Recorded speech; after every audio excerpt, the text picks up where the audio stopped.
la grâce et l'amour de celui qui était, qui est et qui vient, notre Seigneur Dieu, vous soit donné par Jésus-Christ.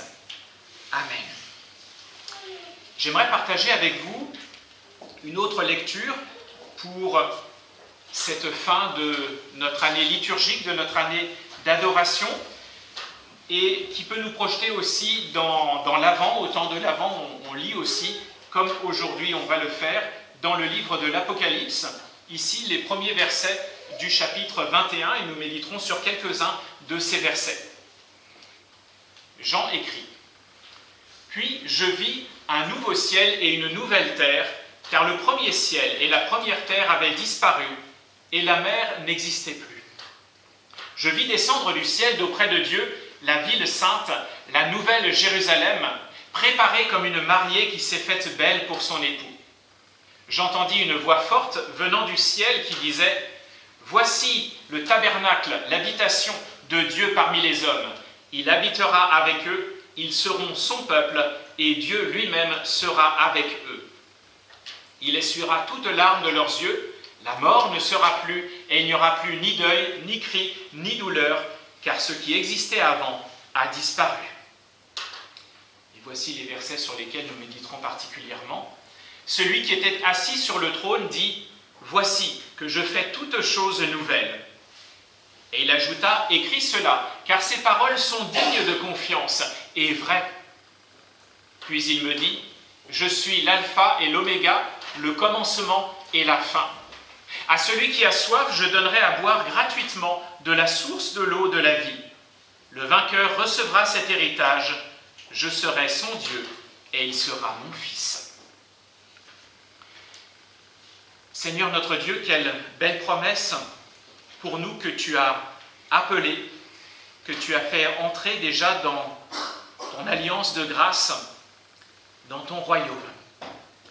Quelle belle vision que ce royaume enfin révélé, pleinement révélé. Seigneur, que cette vision nous donne force dans notre marche ici-bas dans ce monde, selon ta volonté. Guide, nous t'en prions par ton Esprit Saint, la méditation de ta parole. Amen.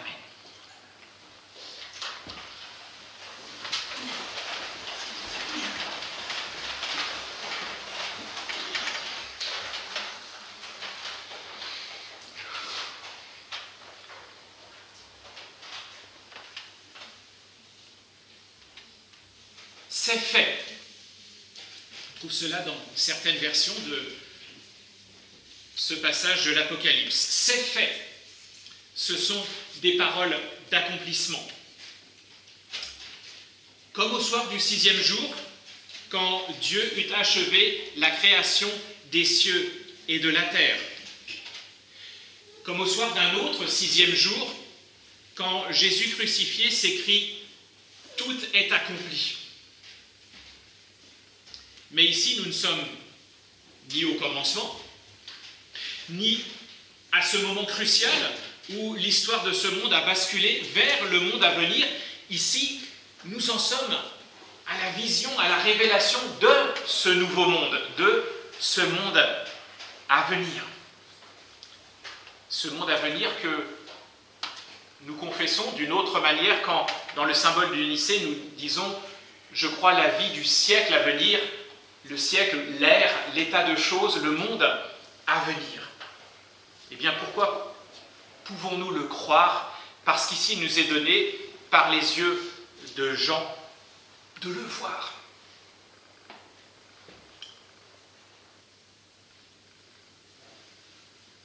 C'est par cette vision que se termine un nouveau cycle de culte, de célébration de ce que Dieu fait. Et bien sûr, nous devons toujours être prêts pour le moment où ce qui nous est révélé, ici dans les Écritures, sera définitivement révélé, prendra sa place dans notre histoire. Mais, naturellement aussi, nous préparons à la suite de notre vie dans ce monde-ci, dans cette attente de cette révélation du monde à venir.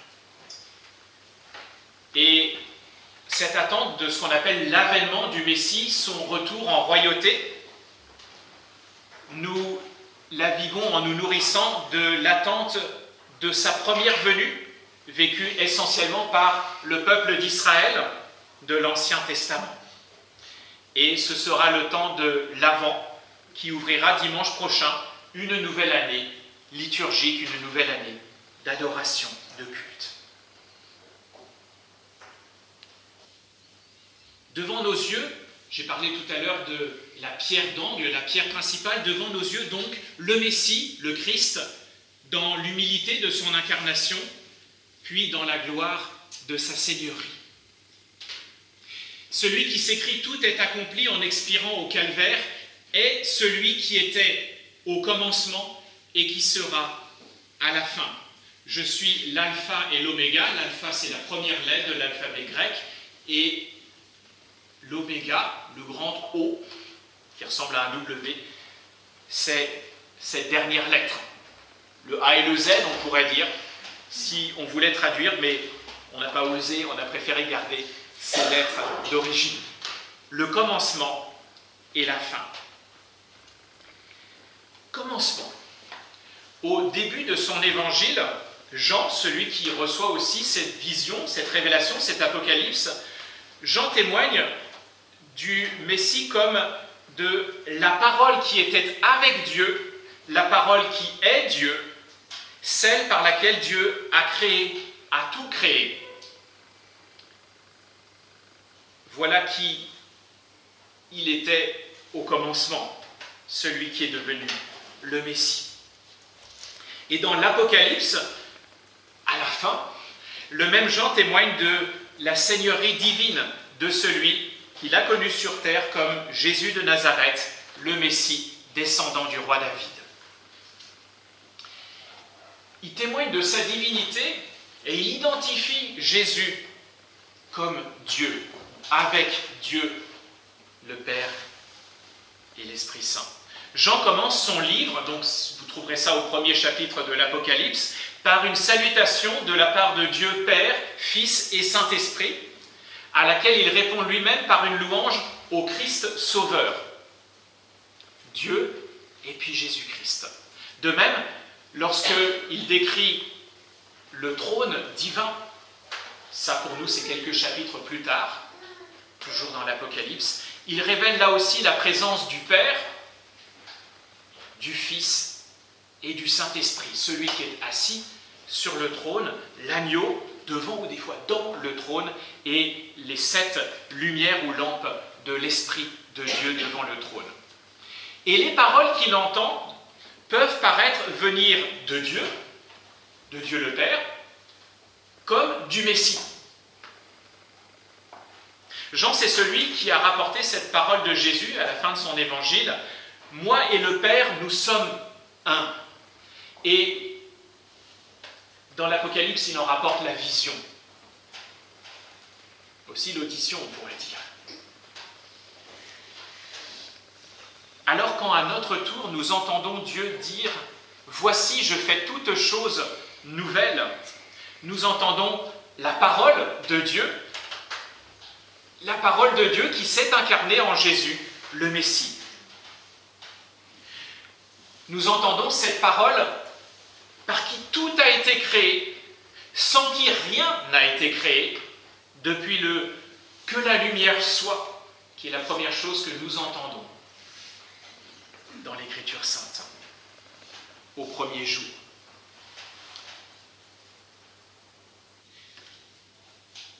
Jean a aussi connu, ça c'est dans le premier chapitre de son évangile, que la parole a été faite chair, elle s'est faite homme, et a habité parmi nous, et et on peut penser notamment à son expérience sur ce qu'on appelle la montagne de la transfiguration, il a contemplé sa gloire, la gloire du Fils unique venu du Père.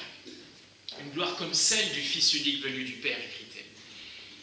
Et puis, il a été témoin de la résurrection de Jésus, le premier homme ressuscité des morts pour la vie éternelle, les premiers fruits, on disait les prémices, qui annoncent la nouvelle création, le monde nouveau. C'est à lui, c'est lié à Jésus, uni à lui, que nous sommes appelés à passer d'un monde à l'autre, de cette première création que Dieu avait voulu bonne et que les humains, avec Satan, ont gâchée, à la création renouvelée, débarrassée du mal, purifiée. C'est uni à lui que nous passons d'une création à l'autre. Comme il le dit lui-même, « Je suis la résurrection et la vie. Celui qui croit en moi, même s'il meurt, vivra. Je le ressusciterai au dernier jour. » Toujours selon le témoignage de Jean, lorsque Jésus ressuscite Lazare, ou lorsqu'il donne son discours dit du pain de vie. Oui, nous pouvons aussi reprendre avec les Écritures, « Il vit et nous vivrons aussi. »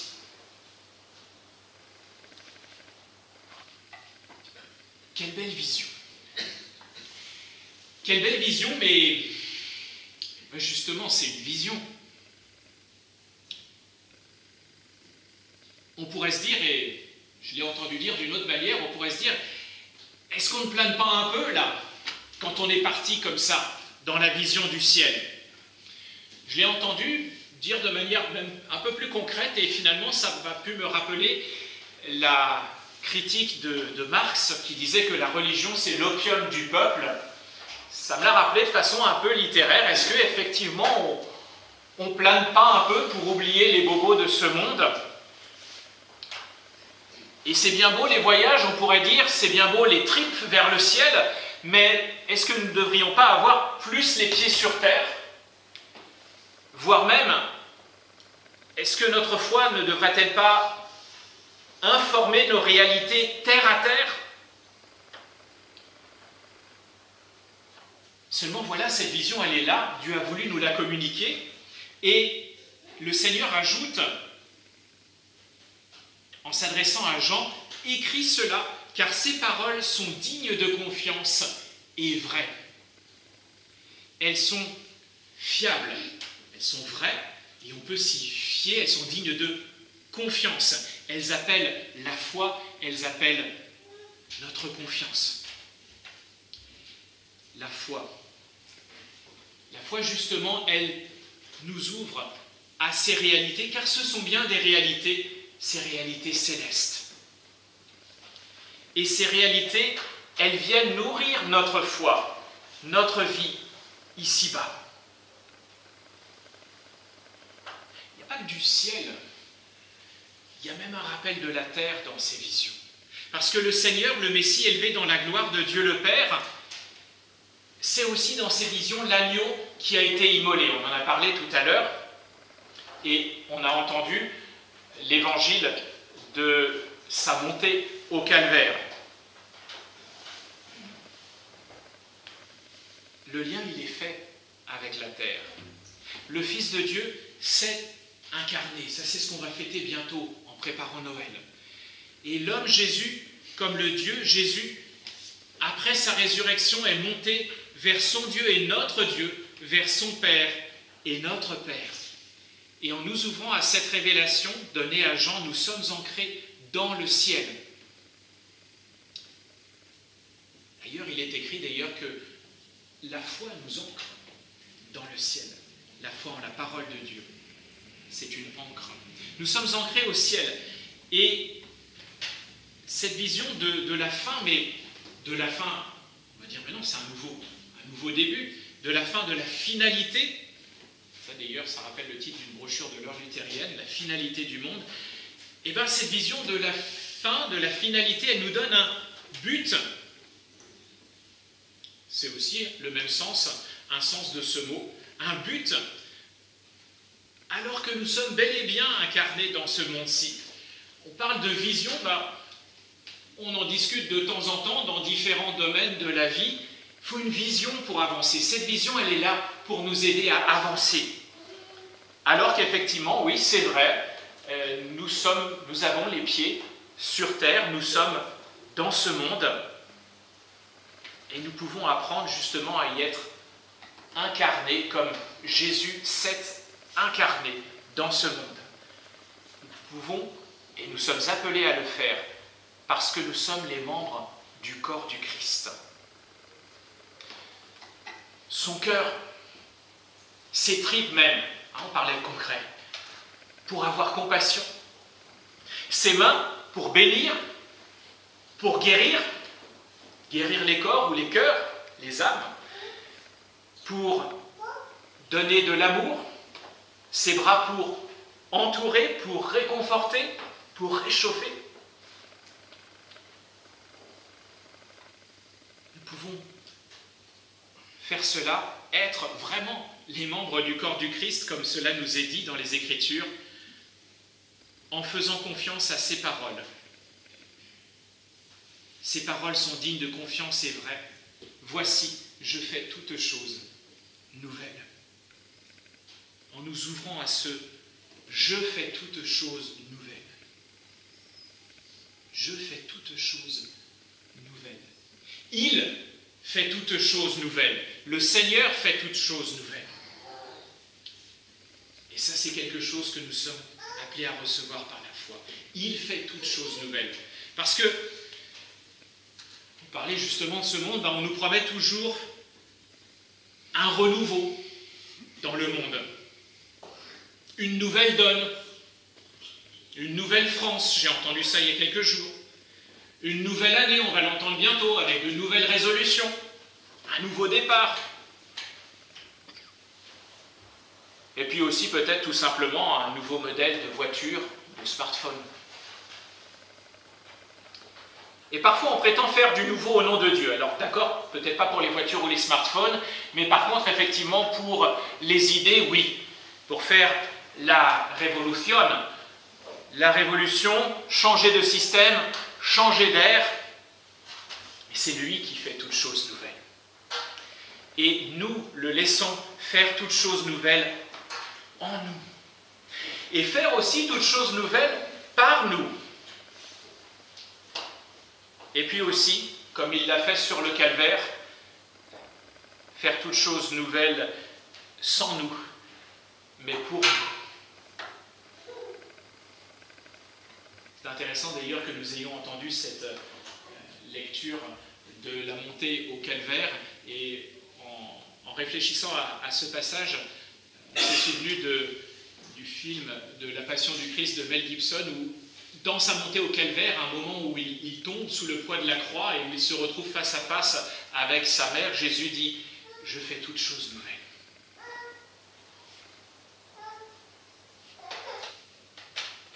Il fait toutes choses nouvelles, il nous renouvelle dans notre baptême, il fait de nous une nouvelle créature, habitée de son esprit, capable, oui, capable de faire ce qui est juste, ce qui plaît à son Père et à notre Père. Oui, à son image, à l'image de Jésus. Il nous renouvelle, il nous purifie, il nous nourrit par sa parole. Il nous fait entrer en communion avec lui. Lui qui est un avec le Père, il nous invite à être un avec lui. Et avec Noël, nous allons, je l'ai déjà dit, fêter son incarnation, mais aussi réapprendre à l'accueillir pour qu'il vive en nous. Paul a osé dire « Ce n'est plus moi qui vis, c'est Christ qui vit en moi ». Voilà l'union dont il parle.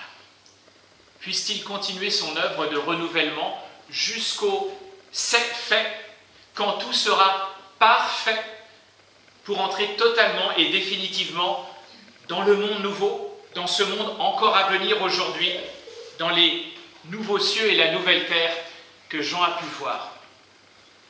Et dans cette attente qu'il nous guide et nous bénisse encore ici-bas, pour et jusque dans cette éternité bienheureuse. Amen.